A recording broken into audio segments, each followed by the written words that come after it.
Has this ever happened to you? You're talking about something with your friends, then later you log onto Facebook and see an ad for that exact same thing. I don't know, I can't really explain it. There's something funky going on. This kind of freaked me out a little bit. Like, what access do they have? What are they doing with this information? It is happening in some way.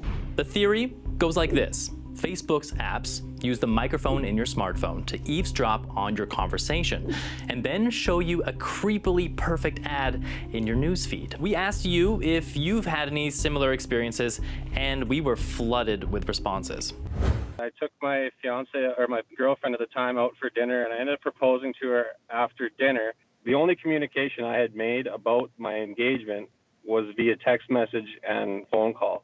I was sitting at home just kind of killing time on these social media accounts when I started seeing these ads pop up. I saw on Instagram there was like wedding bands for men right away, and I thought that was kind of strange. It was a real peculiar feeling. Like, how do you know this already? I was with my family, obviously, for Christmas, and was talking about remodeling my bathroom.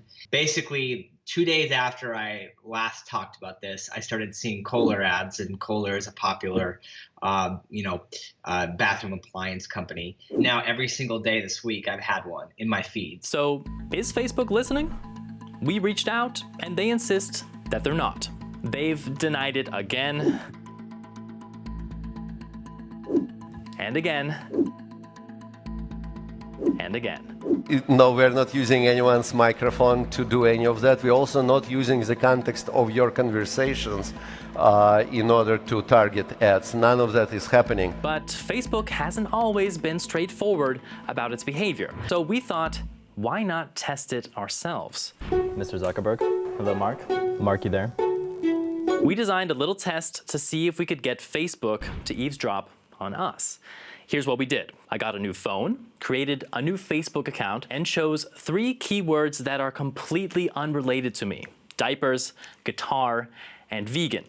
Look, I don't have a baby, I don't play the guitar, and I'm definitely not a vegan. I'm looking for vegan food, eating vegan food later, then I need to buy some diapers. I said those words constantly with either the Facebook or Messenger app open on my phone to see if I'd get any related ads in my newsfeed. Where can I buy a good guitar?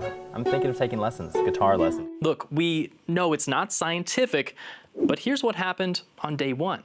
This post appeared in my newsfeed.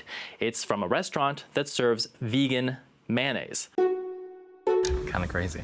Coincidence? This might be coincidental, because if you said hummus and this thing would pop up, I would be a little more surprised. It is creepy though, I gotta admit that the word vegan is in there. After that, things got less exciting.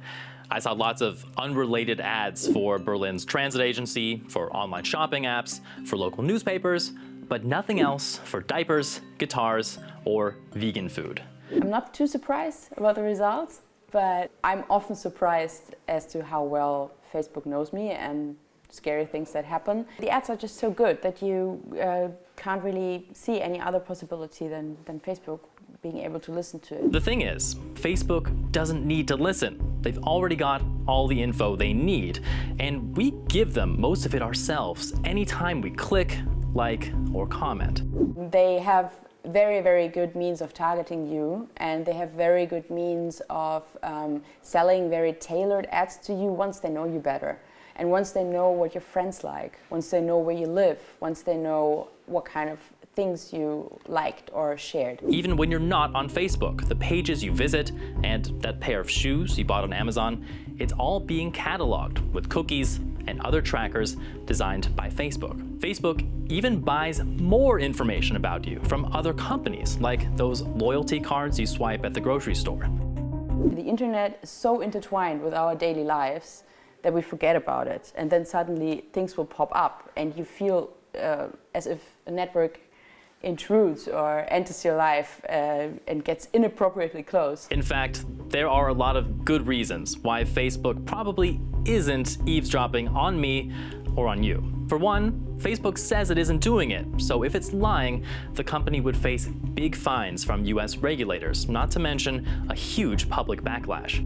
It would break the rules of Apple's and Google's app stores. Plus, think about the server space you need to process audio from more than 2 billion active monthly users. And if your microphone were always on, you'd notice it. Your battery and your data plan would run out even faster than they do now. Look, nothing is free. We're paying with our data. But for Facebook, the biggest cost is our trust. According to a recent survey, more Americans greatly distrust Facebook than any of the 5 tech giants. You know, I've shared a lot on there in the last basically 10 years of having it. So after this event, man, not too thrilled about putting up any more information. And almost looking at it, I kind of want to go on there and take information off. And the only way that I would be absolutely convinced that they're not doing it is if they were under oath by the Congress to disclose if they were in fact doing this. That's literally the only way I would be like, okay, now I'm 95% sure that they're not doing it.